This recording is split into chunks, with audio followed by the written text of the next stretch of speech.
Moving on now, although still in its infancy, the production of olives here in Georgia is gaining in popularity. Right now, there are about a dozen or so producers throughout the state, with that number expected to rise.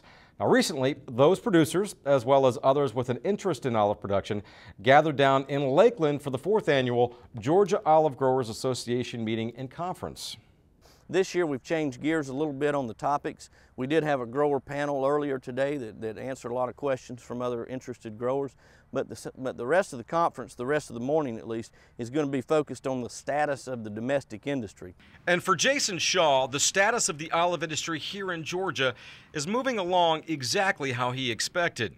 In 2008, when Shaw and his associates at Georgia Olive Farms planted their first crop, very little was known about the olive industry in Georgia. But through trial and error and a successful harvest in 2011, Shaw says the Peach State is now a legitimate contender in the olive growing business. We're just getting to the point where we really feel the most confident that we've been since we started, and that's why we've been real cautious as far as trying to encourage more people to get into it until we knew, had a better idea of what kind of success we were going to have. But this year, I'm happy to say that as of last week, the last week of April, we pulled the trigger and signed the paperwork on our first commercial-sized mill. According to Shaw, about 40% of the world's olives are grown in Spain, with Italy being the #1 marketer. For Shaw and the folks at Georgia Olive Farms, their goal is to not only produce quality olives, but the purest olive oil available.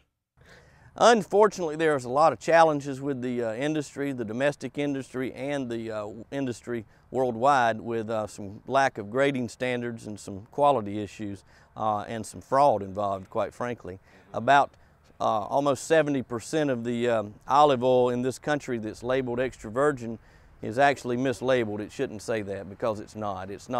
It doesn't meet either the sensory or the chemical analysis, and in some cases there's even some other seed oils that are mixed in and packaged as olive oil. The most common problem with olive oil is a lot of it has been refined and cooked out, the defects cooked out of it, so to speak, and then add enough fresh oil to get a little flavor back. A real true extra virgin olive oil, you can actually drink it and actually you'll smile afterwards and say, wow, that tastes good.